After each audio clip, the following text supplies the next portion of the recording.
Welcome back, listeners, to the BizBlend podcast, the show where business gets personal and performance meet purpose. I'm your host, Sana, and today we are diving into a topic that's often underestimated but absolutely game changing: how business relationships and personal branding shape the trajectory of success for business owners and startup founders. Now, listeners, let me introduce my guest to all of you. Our guest is a global speaker and strategist who has cracked the code on building powerful, authentic relationships without the sleaze, the script, or the salesy energy. Having spoken and consulted across 26 plus countries and worked with cutting edge startups and global brands, she has developed a system called the Human Factor Method to help people achieve their goals through real human connections. So, whether you are building a brand, scaling your company, or just trying to get noticed in a noisy world, this conversation is for you. And listeners, meet my incredible guest, Lirone Glikman. So, Lirone, welcome to the show, and I'm really honored to have you here with us today.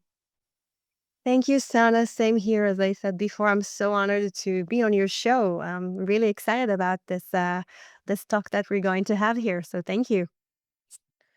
Great. Lirone, let's start with whether why this skill is so underrated. I mean, you say that no one teaches us how to build authentic relationships.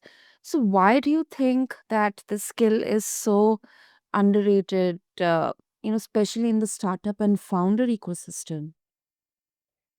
Thank you. So, first of all, when we go to school, and I've been traveling and teaching in many countries, it's rarely that someone said that they had a class about networking, maybe a short course, but I mean, the official systems don't really teach us that. And maybe they think that because we communicate with one another since almost the day we were born, we should know how to do it. But that's actually the other way around.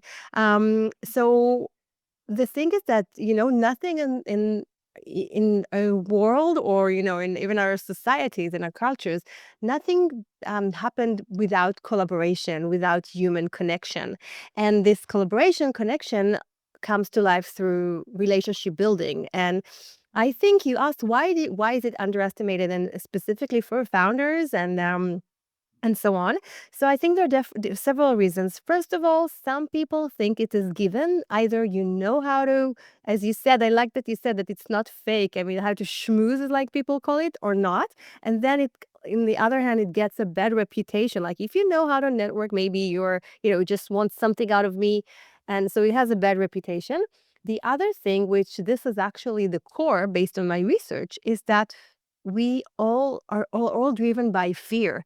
um, a public speaking research in the US revealed that about 90% of people have some type of social anxiety in different situations. It could be when I'm talking to someone, like one on one, when I speak to a manager or an authority, when I speak to 20 people at a boardroom, or even through Zoom, which means that we should normalize that most of us have some issue with human interaction that's supposed to help us get something. You may know that sometimes it's so much comfortable for most of us to ask people we know for help for someone else, but it would be so much harder to ask for ourselves. So if I'm going to wrap up the answer, then yeah, networking has a bad reputation. People think that either you have it or not, but the core issue is that we never been taught how to do it, and that's why we're afraid of being rejected, of being wrong, of not being liked. And these barriers can be really the differentiator between success and failure. Wow, that's quite surprising, Liron. Quite surprising. And uh, I mean, yeah, there's definitely a gap there, and what I believe that, especially in the early stage growth, uh, founders they often prioritize product over people, but relationships, they're often the real currency. So what's your opinion on that? Tana, I love that you raised this question because, there is always this big question, what's more important, the product or the marketing? And Mm. I do see business relationships and personal branding as a part of the marketing. And with my over to almost 10 years work with different founders, naturally before they go out there they have to have a product. The product, it's the reason for their existence, and along the way or maybe a bit later when they want to get board members or employees or investment and clients, then usually they get into the issue of, oh my god, we don't have a brand, or we didn't really nurture our network in advance and now we need to approach people from scratch. And then usually they understand that if they would have um, plan and create their network authentically when they were smaller, even their own brand, let's say even starting to write on social media, LinkedIn, and so on, when they reach to this part where they want to create an advantage in front of investors or clients and so on, this is where usually they understand that it was better to start beforehand. And then the question is, okay, but when a startup is on a stealth mode, there is not much to say. They can't say and they're unsure, so they don't want to put themselves, unreliable when their product or even their solution is not ready yet. So usually what I would recommend, because of this tension between product and marketing and business relationship, is really to start small. Don't don't exaggerate with your marketing, but start meeting people way before you might need their help. For example, if a founder know that within 6 months they want to start raising money, then I would Mhm. go to different investors or different events and just ask to consult with them. Hey, I'm not here to pitch you my startup. We're not ready yet. We're in stealth, but can I ask you a question um, about our solution or a field? Decide how much they should decide how much they want to share. So Mhm. asking for advice way before you need those decision makers and people, it's a great way to connect with people because you're not asking for anything. You're not asking them to either invest in you, and through that, usually most people love to give advice, especially investors that most of their conversation would be giving startups advice rather than money. And through that, they build a relationship and they can follow up. Hey, thank you so much for your advice. And a few months later, tell them, I don't know, happy Merry Christmas, or really, we took on what you said. And then keep on the relationship until the day that they really want to pitch their company. And that's, so I would definitely recommend to start very small in posting some posts on social media that are around your topic.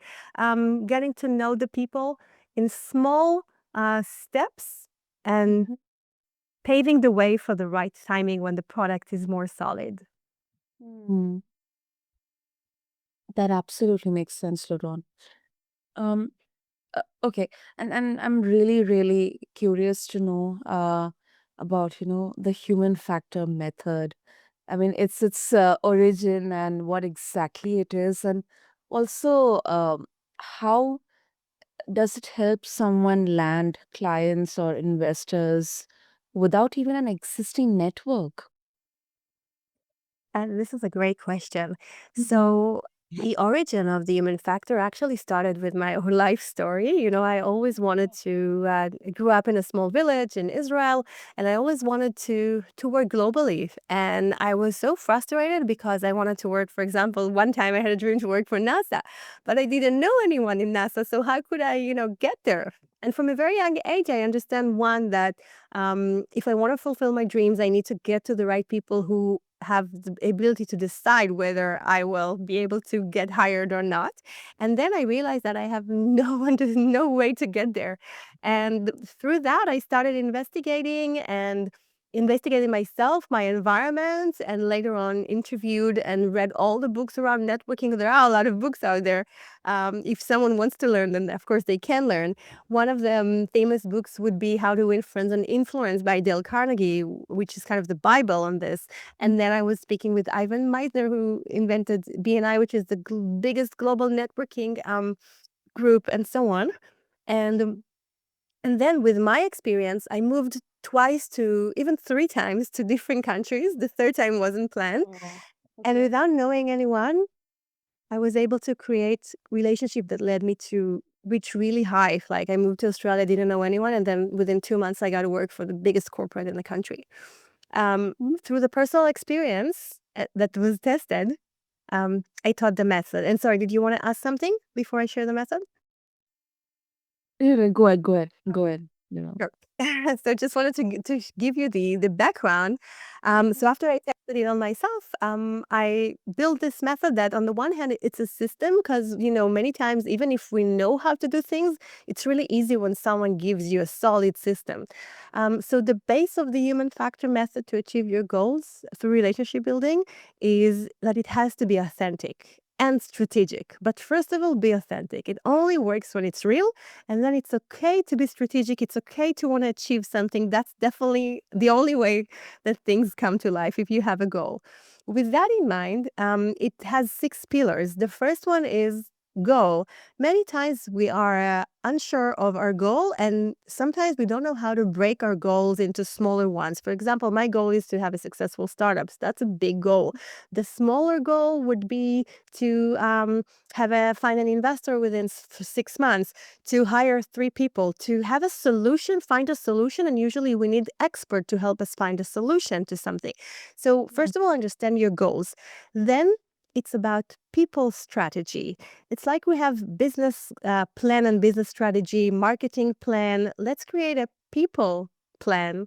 And this is a different approach to how we view the people around us. Many times we don't look at people around us as people who can help us, but the truth is that people that we know usually would be the first one to want to support us. And I always say that we just need to ask. So it's about to shift our mindset of how we look at our current network and how we strategically build the right one. So this is more strategic part, the people plan.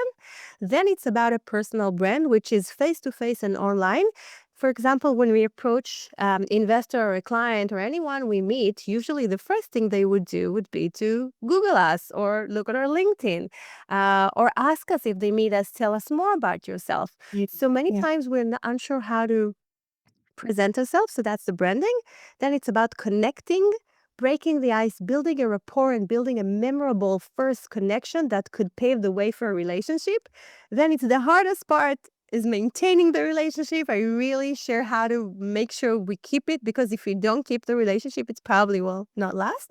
And the final is how to leverage for results. So it's basically how to build a relationship that is good enough that people would be so happy to support you and willingnessly will want to help you. So if I'll just repeat that again, it's about understanding what is your goal, creating a people plan, making sure you know how to build your brand, how to connect authentically and be memorable, how to maintain relationship, and then how to turn it into a result that you want to get. So, and that's right for anyone who's just starting out. If you have no network, like if you land in a new country, this is it. And also, if you have a network, then might be easier to use the method. Mm. And first of all, thank you so much for explaining this. And Liron, which particular step do you see, um, the maximum gap in there? I mean, I am assuming maintaining relationships, because that is actually very, kind of tricky and difficult to do. So, where exactly do you see the most of the gap? So definitely, as you said, maintaining relationship, it's the biggest gap because, we don't know, like we know so many people through our lifetimes. First of all, our mind, our brain physically cannot remember more than, some research says 150 people, others says 300 to 400 people at a given time. But of course, we know more. So we have, let's say, a physical limitation. On the other hand, we don't know that from all the people we have ever met, who will be the next one to help us get the right, investor, or will be a business partner, startup partner, co-founder, and so on.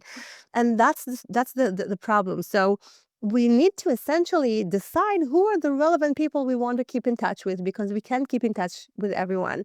And that's the problem. And there are different models and systems that I also share.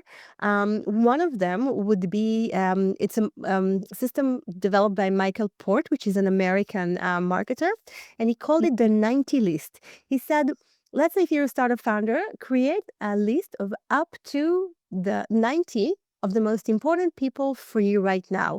It could be even 10, 15, 20, whatever, and up to 90. It could be people that you know, like investors that you want to keep in touch with, or people you want to know. And then every day, make sure to get in touch with one or two. And getting in touch meaning sending a personal message or a comment on LinkedIn, or liking or sending them an article that could support them. So let's say that you have 30 people that are most important for you right now. And once a month, you send them a personal message that gives them value. You do it for 3 months. And on the fourth month, you want to ask them to view your deck and maybe invest in you. Then you're not out of the blue, you're not just coming there and they don't know who you are. They already build a relationship with you.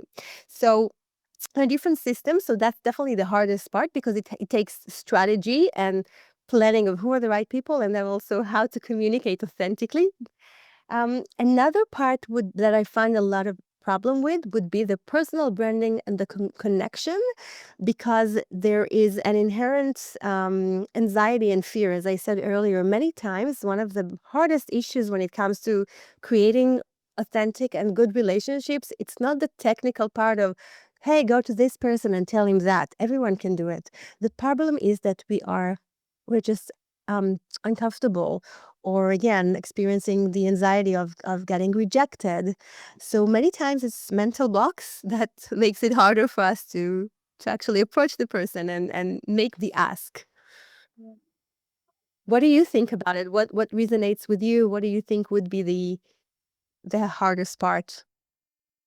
Um, I believe, as you mentioned about, the method, the list of 90 most important people.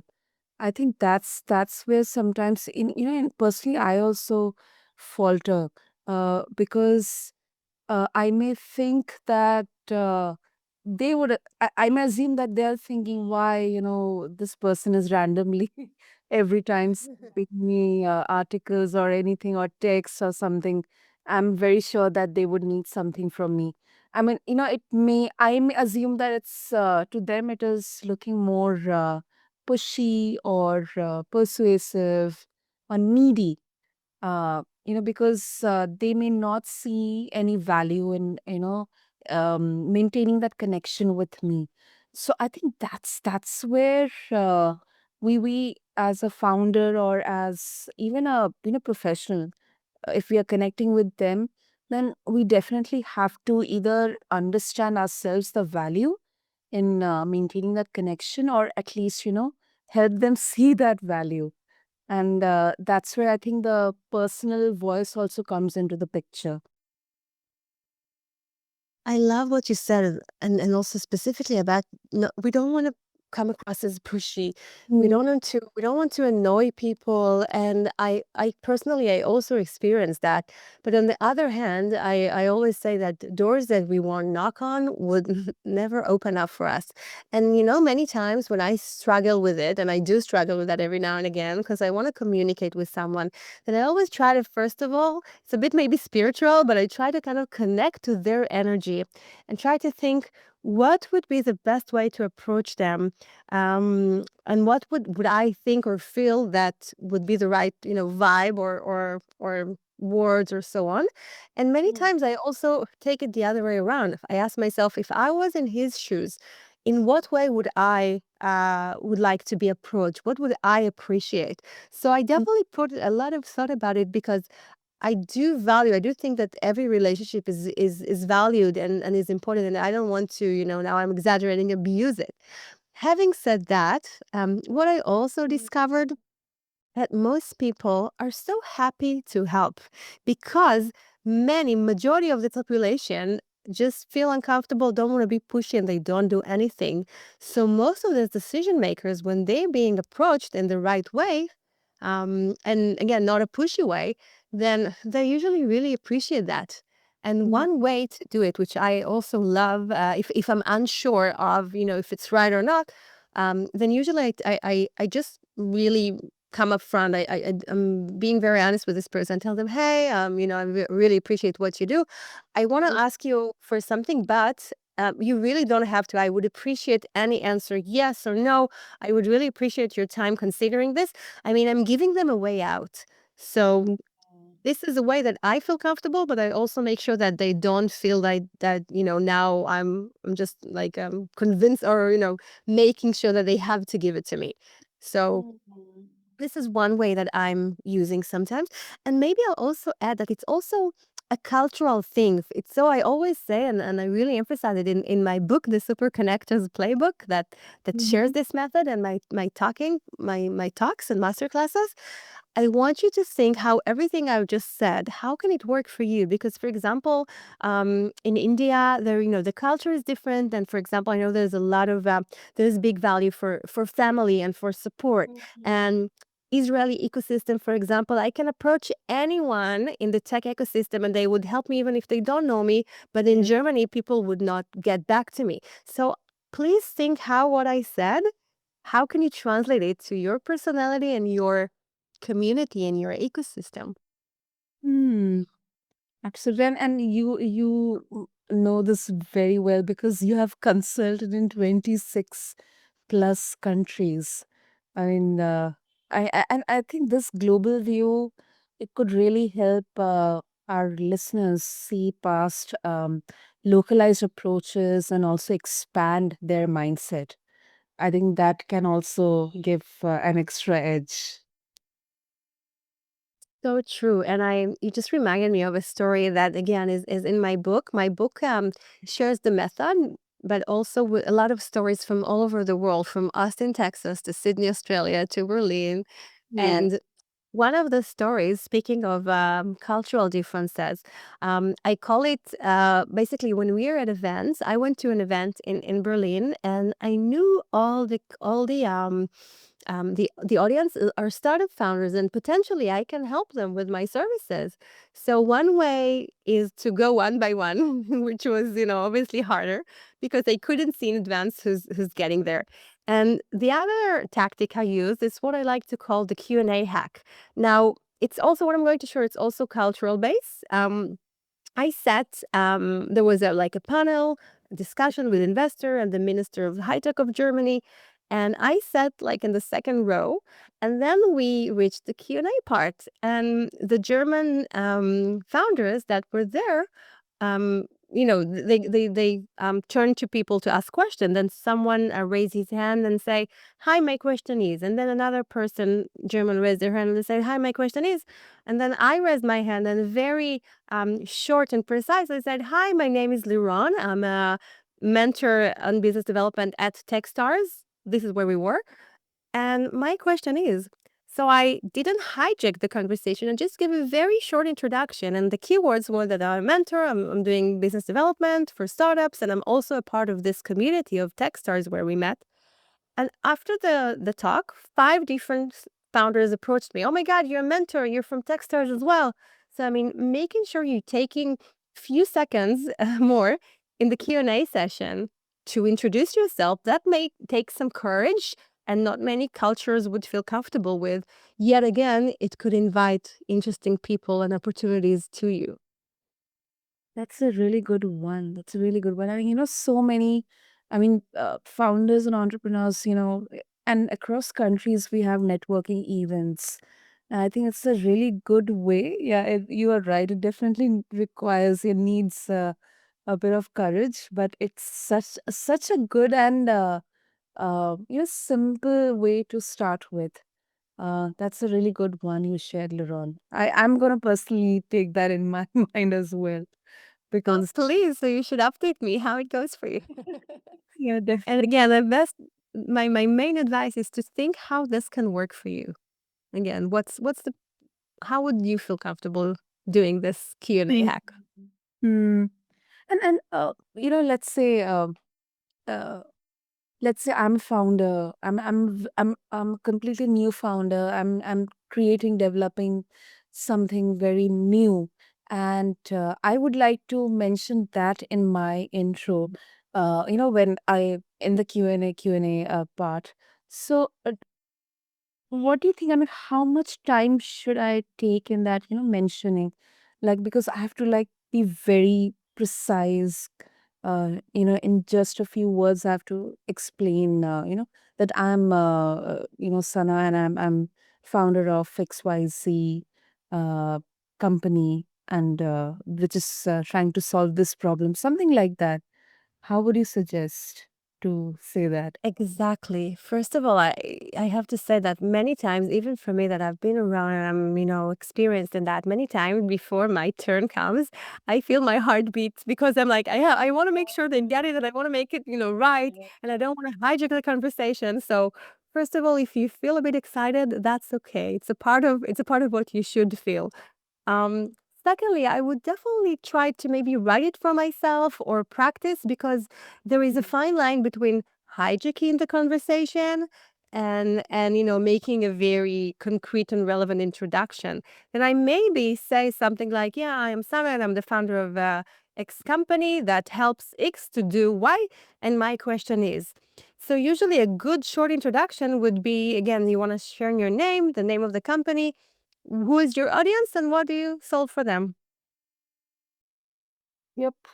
I Sometimes that could be a good formula to have be very concrete and relevant. Yeah. And also, sorry, the most important thing is to ask a really relevant question.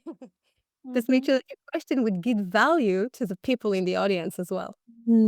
Definitely, definitely, definitely. Wow, wow, Liron, I'm so excited. So, before we wrap this conversation, if our listeners they would like to connect with you and um, explore more about the human factor method, about your book and the work that you are doing, what will be the best way? Thank you. Basically, my website, lironeglikman.com. I'm on LinkedIn. I'm on Instagram. I'm usually as responsive as I can, so I invite people to write to me on LinkedIn. And my book, The Super Connectors Playbook, can be found on Amazon and also on my website. I have to say, there is also a free giveaway for those who purchase the book. They can go back to my website and put the information, and then they get full workbook and a few really valuable videos, master classes on how to build, how to make business at every port and how to make connections at conferences. Yeah, and always happy to get to know new people. So feel comfortable. I don't bite. Lovely, lovely. I'll make sure to have all the details in the show notes for our listeners. And Liron, this was gold because personally, I found it so useful, many, many useful insights. And I'm very sure our listeners are so interested, so curious to explore more. So, thank you so much for reminding us that even in this modern digital tech age, the most powerful force in business is still real, authentic human connection.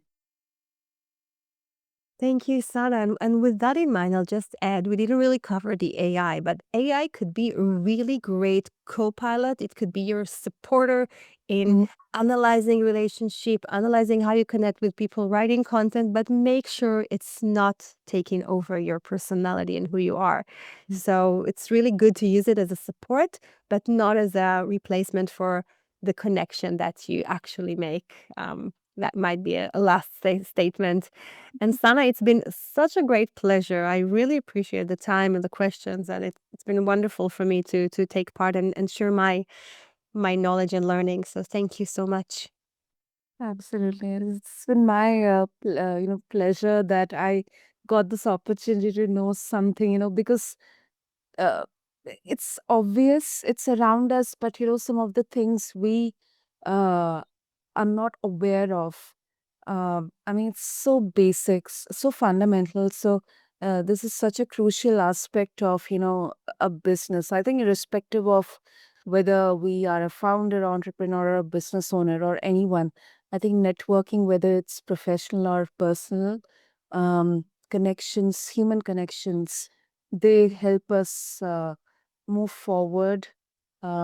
within guiding or mentoring or just being there, for us, and we are there for them also. So thank you so much, Liron, and to all the listeners. That's a wrap on today's episode on the BizBlend podcast. If this conversation has sparked something in you, maybe a reminder that who you know and how you show up matters just as much as what you build, then take this as your invitation to start showing up with more intention and obviously more humanity. So don't forget to follow the show, leave a review, and this if this episode helped you, share it with a fellow founder or business owner. And make sure to connect with Liron and check out the show notes along with this episode on your favorite podcast platform. Until next time, keep blending business with what matters most. This is your host, Sana, signing off. Thank you.